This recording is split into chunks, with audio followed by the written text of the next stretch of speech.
Fala, Fiel, tranquilo? Vamos com o Vessone, o pessoal do G4, o Vessone que vazou informações importantes aí dos bastidores do Coringão, mercado da bola, saída de jogadores, bastidores aí da política do clube e também eles comentaram sobre o sorteio da Copa do Brasil e as palavras de Fabinho Soldado sobre o confronto de Corinthians e Palmeiras. Então tem informação quente no vídeo de agora. Se inscreva no canal, fortaleça com o like de sempre. Eu sou o Luan, vamos pro vídeo.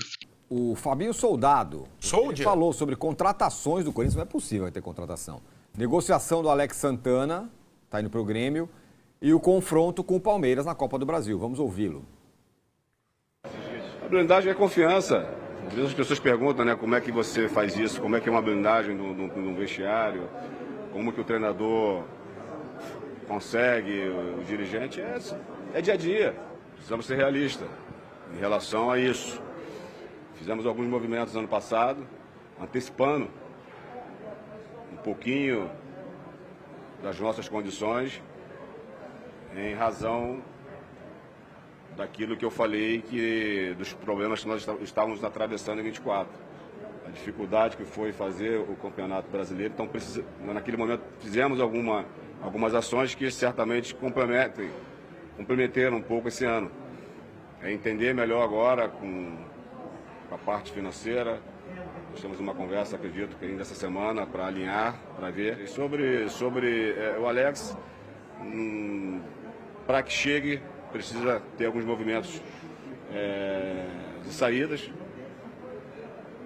Sendo especificamente sobre o Alex, existe alguns interesses, não só no Alex, mas é normal nesse momento do futebol. Mas o mais importante é a gente falar sempre daquilo que for uma realidade. Ainda não tem nada concreto nisso, então eu acho que sobre esse tema simplesmente existem algumas consultas e vamos trazer para dentro para analisá-las, de que forma nós iremos agir. É um adversário difícil, né? O nosso maior adversário. Mas como eu falei, o outro lado também, eles sabem da força do nosso time. Infelizmente só vai passar um. É se preparar bem. Nós temos algumas semanas até chegar esse confronto. Importante a gente se focar no nosso time, melhorar aquilo que precisa ser melhorado para que, não só no confronto contra o Palmeiras na Copa do Brasil, mas tantos outros que tem por vir, a equipe consiga fazer bons jogos. Muito bem, tá aí o Fabinho Soldado falando sobre vários aspectos. Vou começar pela Copa do Brasil, Vessa, mesmo. Porque a Copa do Brasil, vamos combinar que talvez seja a única possibilidade que o Corinthians tem de levantar um título, além do Paulista que já ganhou. Né? O brasileiro parece não estar muito no radar. Esse homem que está atrás de você gosta de uma Copa. E assim será. Assim, já era tratada como prioridade, né? Estava claro que estava acima da Sul-Americana, por exemplo, quando o Corinthians vai com time reserva para pegar o Racing do Uruguai, precisando fazer saldo de gols. Então já era prioridade. Sobraram duas competições e você tem o Palmeiras pela frente, pode ter certeza que entre os dois confrontos da Copa do Brasil, pode ser quem for no Brasileiro, vai tirar todo mundo do jogo e vai fazer a quarta, né, duas quartas-feiras, como... meus titulares estão na quarta, descansam no domingo e vão jogar quarta-feira. Eu não tenho a menor dúvida disso. Então, em relação à competição, será tratada como prioridade máxima, sobretudo essas oitavas de final. Tem uma coisa, né, que esse sorteio impõe com o derby, com o Flamengo e Atlético e com o Fluminense e Inter, para os outros que não estão envolvidos, que vão assistir de camarote, 3 pretendentes ficam pelo caminho das oitavas. São 3 confrontos de candidatos, né? Então, poderia ter um sorteio mais limpo, digamos assim, né? Com favoritos em todos os confrontos, né? O que não é o caso, né? Então, é uma situação... então, vai imaginando que o Corinthians trate como confronto da vida e, eventualmente, avance, além de tudo, além de tirar o Palmeiras, ele vai saber que ou o Flamengo ou o Atlético estão fora, ou o Fluminense ou o Inter estão fora. Vão faltar 8 times e aí, né, começa a virar um negócio mais alcançável, né? Então tem esse detalhe você também. Fica 5 jogos de um título e título grande. Exato. Não é pequeno. Copa do Brasil é um título grande. Fora que 100 milhões, cara, o campeão. Fora 100 pau vai dar tudo quase, 96. Só coloca de novo os confrontos aí, só para eu fazer uma questão aqui. Uma questão sobre os confrontos ainda. A gente falou, né, que tem 3 confrontos de candidatos a títulos, né? Fluminense Internacional, Atlético Mineiro e Flamengo, Palmeiras e Corinthians. O que significa que um desses 3, desses 6 estarão fora. O que você pode ter uma boa chance de você ter nas quartas de final muitos times que nunca ganharam a Copa do Brasil, por exemplo. Pode ter. Pode mesmo. O CRB, o CSA, o Bragantino, né? Bahia, né? Bahia. Né? Isso pode acontecer mesmo. Botafogo também, né? Isso pode acontecer.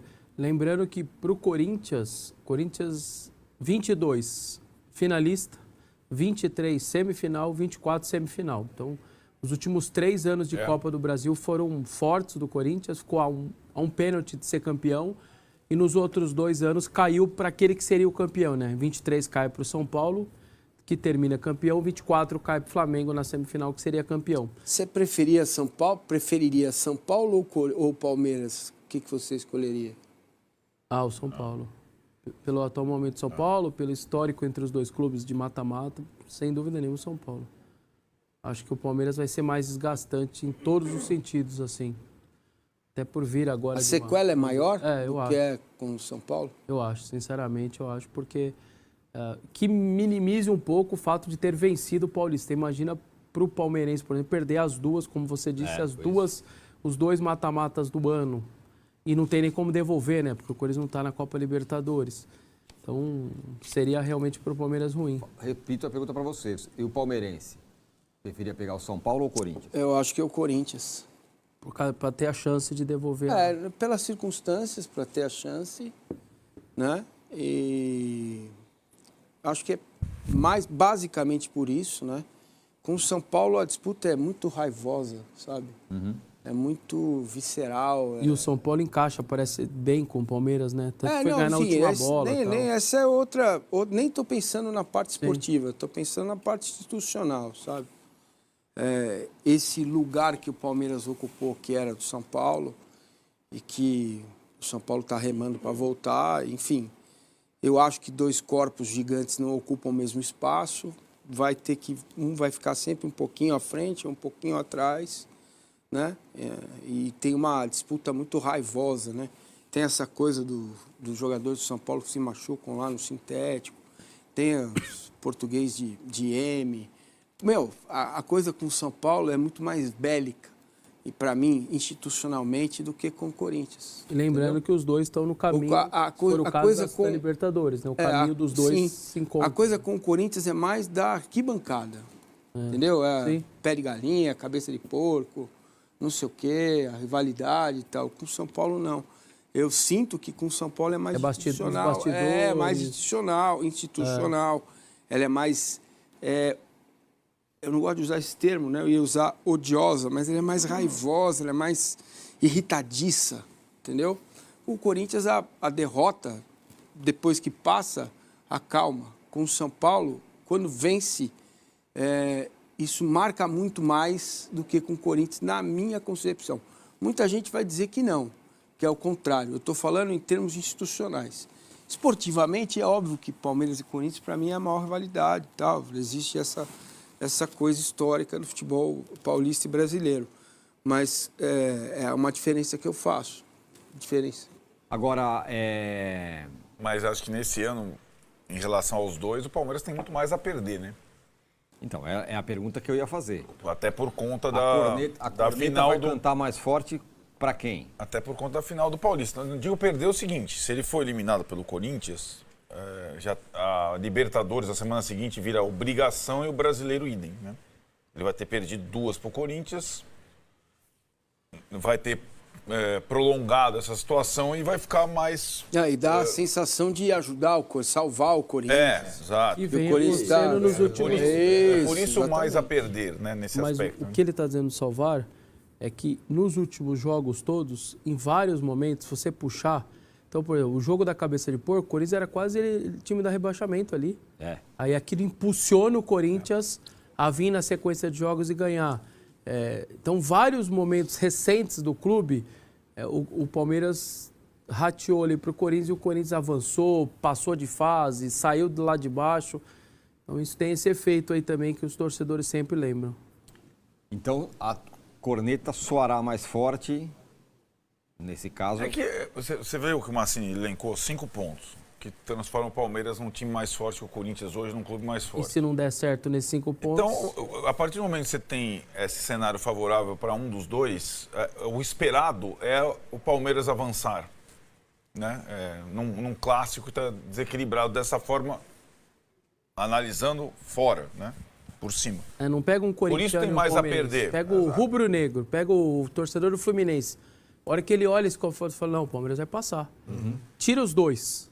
O restante do país vai falar, o Palmeiras vai passar. Então, se isso não acontecer, claramente os efeitos para quem é tão favorito nacionalmente, numa visão nacional, certamente vão ser maiores os efeitos, né? Agora, se o Corinthians não passar, também acabou o ano, né? Aí só vai pagar a conta, ver o que vai fazer com o resto do ano. E aí tentar fazer um bom papel no Brasileiro, até que ponto. E ele brasileiro ir para Libertadores. Voltar para Libertadores. Então, aí, sem ironia nem nada, volta aquela história. Vai para Libertadores para quê? Porque não faz nada na Libertadores. Então, mas aí gente, vamos ser claros, o Corinthians tem chance de ser campeão. Não dá para dizer que é 0, porque a vida é dura, né? De quê? Brasileiro? Não tem. Enfim, mas vamos lá. Vamos imaginar que tem alguma possibilidade. Se perder para o Palmeiras na Copa do Brasil, o ano do Corinthians acaba. Literalmente acaba. Então, é isso que eu estou dizendo. Entendeu? Porque você vai ter uma possibilidade de ir para uma talvez, Libertadores, que já compromete o ano seguinte outra vez.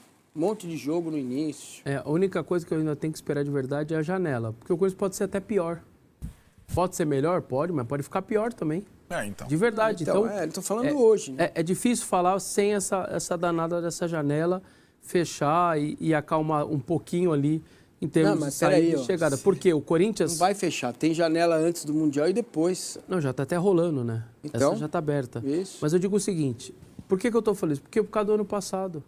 Aquele Corinthians pré-janela cairia. Era impossível não cair aquele time. Caía, não sei, mas... Caía, cara. Era muito, muito ruim. Era daqueles que no Mineirão tomava 3-0 sem chutar uma bola no gol. Era muito frágil. Veio a janela. O time, por um gol, não termina com o melhor retorno.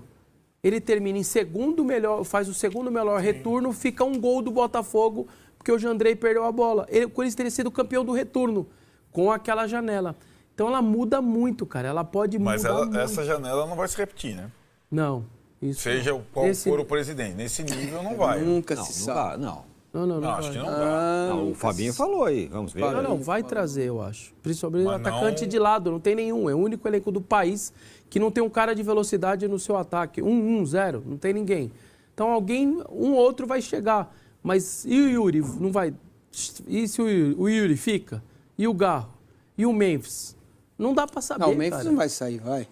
Vai jogar aí torneios pela Holanda e tudo mais, cara. Não sei. Meio do ano. A janela do ano passado, pra gente lembrar um pouco. Palmeiras além do Memphis, teve carro. A janela fechou. Ou você faz tudo antes ou não adianta. Então, mas esse é outro... Eu concordo que esse é outro ingrediente. Então, Imagina, tem Palmeiras e Corinthians daqui a pouco. Agora o Memphis vai embora, não sei quem vai embora, não sei quem vai embora. Você tem razão, mas o Guedes, como que o Guedes vai embora? Não, mas ganhamos de 2-1 a ida do São Paulo na Copa do Brasil e tem uma decisão no Morumbi. Mas aí ele quis ir. Valeu, e tô indo embora. Mas não por uma decisão do Corinthians. Olha, ô Memphis, desculpa aí, não vai dar pra ficar com você, vai embora e tal. Não tinha dinheiro pra cobrir a oferta, não tinha nada e teve que liberar. Não, eu tô falando que a decisão do Corinthians de abrir mão de jogadores agora com esse confronto aí na frente não é fácil. Imagina a torcida. Mas pelo que tá no orçamento, é preciso fazer 189 milhões em venda de jogador. Deve estar aí com uns 30, 40 milhões, com aquela coisinha de uma molecada aqui, outra ali, um mecanismo de solidariedade. Não, falta muito dinheiro para fechar. Vai ter que vender. O ex-diretor financeiro, tudo bem, ele não está mais no cargo. Ele falou, eu vou ter que perder de 1 a 2 jogadores principais, porque eu não tenho o que fazer, eu tenho que fazer quase 200 milhões de... Então, pelo orçamento, são 189 milhões de venda de jogador, e não tem isso... Nem perto disso até agora. Agora sim, né? Então vamos analisar as duas últimas janelas de meio de ano do Corinthians. Uma era no final do governo, do Ilho, e foi isso aí. Perde o Roger Guedes, não contrata o Matias Rojas naquela situação toda. E aí a outra foi do Augusto. O Augusto rasgou o orçamento, né? Chegou lá, arrebentou e fez a janela do Memphis e mais não sei quanto. Agora a gente não sabe quem estará no poder, né? Pode ser até um poder interino. E aí, talvez seja isso que você tenha colocado, Tironi. Pode ser o Stabile, pode ser quem quer que seja. Pode ser que o Augusto esteja de volta. Não, sei lá. Que tá. Não O Augusto volta dia 9/8 só. A Assembleia. Então já vai ter fechado a janela. Já fechou a janela, exato. Bom ponto. Então vai ser um comando interino. Interino, isso aí. Qualquer comando interino que seja, quando sai o confronto Corinthians e Palmeiras na Copa do Brasil, temos um problema. Claro. Temos uma pressão para não enfraquecer o time. E a minha... Temos a pressão esportiva, que muitas vezes faz... depois a gente vê a questão econômica, né? Ninguém interinamente vai ter um plano de saneamento do Corinthians. Agora. Plano de saneamento... Pelo menos até esse jogo, até esse confronto. Pois é. Então até o fechamento da janela, né? Só que aí que entra o negócio. Eu não preciso ter, eu sou interino e tenho Corinthians e Palmeiras. Mas a janela já fechou, você já teve que tomar a decisão. Sim, mas, por exemplo, se o cara puder evitar a venda do Yuri Alberto, não, isso aqui fica aí... vai evitar como? Não sei, não, lá. Aqui, Então, sei lá. Oferece o quê? Não sei. Tá devendo as calças pro mas empresário. até agora não conseguiu? Não, até agora conseguiu. Vai ter que fazer de novo. Embora agora já, né? Já antecipou cota lá do ano que vem, porque precisa pagar umas coisas, não é isso? Não tem essa informação de antecipação de cota ainda. Ainda estou para questionar a diretoria sobre esse tema. Na verdade, também já tinha antecipado. Não é que antecipou, né? Você pegou o empréstimo da LFU de 150 milhões. Quando fechou o contrato com a LFU, uma das condições foi receber 150 milhões de maneira antecipada. E aí é um empréstimo, mas que você conseguiria devolver como cota. Então, já houve esse, entre aspas, esse adiantamento. Já usou, porque não tá faltando. 150... Não, isso foi lá quando fechou o LFU lá atrás. Já faz um bom tempo isso. A única dúvida que eu tenho em relação, por exemplo, o Yuri, vamos pegar ele como personagem. Entrou o que o Massa disse, são 35 milhões que está devendo para o empresário dele. E o cara está enchendo o saco na justiça, tentando bloqueio judicial e tal. Chega aí uma oferta de 30 milhões de euros, 25, que é possível chegar, um cara que tem os números que ele tem, 24 anos, acabou de fazer 24, acho que pode chegar de 25, 30. Tudo isso? Sim. Já negou de 20, 25, já negou e não quis vender. Então, agora... se chegar uma de 30, nós estamos falando de 180 milhões. O Corinthians tem 90 e o Zenit 90. Aí você dá 30 para o empresário, acalma ele e fica com 60. Mas perde o seu principal atacante. Né? Vamos fazer tudo no imaginário. Fosse ainda o Augusto Melo, ele venderia o Yuri? Não, acho que não. E mesmo interino, eu acho que não. Só que depende muito do jogador. Hoje em dia, se o jogador forçar, cara, muito difícil. É um pouco que ele falou do Roger Guedes que quis ir também, né? Isso. Tudo bem. É muito difícil, cara. Se o jogador forçar... pode ser. Agora, pode ser também que... Transferban batendo na porta. Mas... História do Maicon, né? É só mais um, né? É. Tem o Garro, já tá lá. Félix Torres já tá lá. Rojas já tá lá. O Maicon é o quarto e o menor dos problemas, porque é 1 milhão de euros. O outro é 55, o outro é 48. Rapaz. Entendeu? Esse é o... Milhões? Esses são 6. Esse ainda é pouco. Reais. De reais. 1 de euros dá 6. Então, é pouco. Esse ainda, por incrível que pareça... Existe chance do Garro sair no meio do ano? Também existe, claro. Acho que todos têm, cara. Com janela aberta e um clube... faz essa equação. Janela aberta, clube fragilizado financeiramente. Tem chance. Tá aberta a possibilidade. Para quem que não está aberto? O Palmeiras, por exemplo, não precisa de dinheiro, a janela abriu, mas não precisa de dinheiro, tá tudo em dia. Aí alguém vai achar, eu quero levar seu jogador, tá bom, multa. Não, mas é multa. Eu não preciso vender, eu tô pagando em dia, é a multa. Aí você fica grandão numa negociação. O Corinthians não tá grandão contra ninguém numa negociação. Chegou proposta pro Yuri, o Yuri falar para mim, acho que interessa. O empresário vai falar assim, eu quero vender. Você me paga o que você me deve, então... não sei o quê. Mas, meu amigo, você está me devendo, o jogador quer ir, obrigado, satisfação. Você pode falar que não, porque você que tem que assinar o atestado de liberatório, é verdade, é você que tem que assinar. E aí o jogador fica pé da vida? Vai ficar aí por ficar? O jogador muitas vezes faz isso. Eu não tô falando que o Yuri faria isso. Nem é o perfil dele. Mas quantas e quantas vezes a gente ouviu de história de jogador que não é vendido ficar... Já aconteceu com o Yuri, não dele ficar de bico, mas ele já foi convencido a ficar, né? Corinthians e Palmeiras tem que ser o foco dessa comissão técnica e da diretoria, porque se poupou jogadores até agora em partidas de Sul-Americana e até pré-Libertadores, por que não vai poupar praticamente no jogo mais importante da temporada do Corinthians? Porque agora, sem Libertadores que a gente não deu nem pro cheiro, né, Fiel? Sul-Americana que foi eliminado, praticamente só sobrou a Copa do Brasil. Se for eliminado, só vai ter o Brasileirão para buscar melhores colocações e pelo menos uma classificação na Libertadores do ano que vem. Então é crucial o Corinthians dar foco total para essa partida contra o Palmeiras. Poupou até agora, se tiver partidas ali, com certeza vai ter do Brasileirão, é poupar todo mundo para chegar inteiro no confronto contra o Palmeiras. Mas a gente sabe que teve vezes que o Corinthians poupou, mas quando chegou dentro de campo em jogos decisivos, fez um desempenho horrível e a gente espera que não seja dessa maneira, que esses jogadores realmente levem a sério. E se realmente a prioridade era o Brasileirão, a gente precisa ver isso dentro de campo. Coringão aí que vai abrir as portas para a saída de alguns jogadores. Você apoia a saída de Alex Santana? Palácios nem se fala, né, Fiel? Parece que Maná e Charles também estão nessa lista de dispensa, entre outros. Timão que quer fazer, vamos dizer assim, uma limpa em jogadores que não estão sendo aproveitados para liberar caixa, liberar folha salarial e aí trazer reforço nessa janela de meio do ano. E o principal, não perder o nosso melhor atacante no momento, que é o Yuri Alberto. Coringão aí tem dias difíceis também em todos os bastidores políticos, todas as informações aí também Vessone trouxe para vocês. Se você gostou desse vídeo, fiel, a gente traz aqui 2, 3, 4 vídeos por dia, então se inscreva no canal. Se já é inscrito, ativa o sininho, coloca a opção todas, senão o YouTube não vai te mostrar quando sair vídeos novos, não vai aparecer notificação e você vai perder as notícias do Coringão. Fortaleça com aquele like de sempre, eu sou o Luan, até o próximo vídeo, valeu!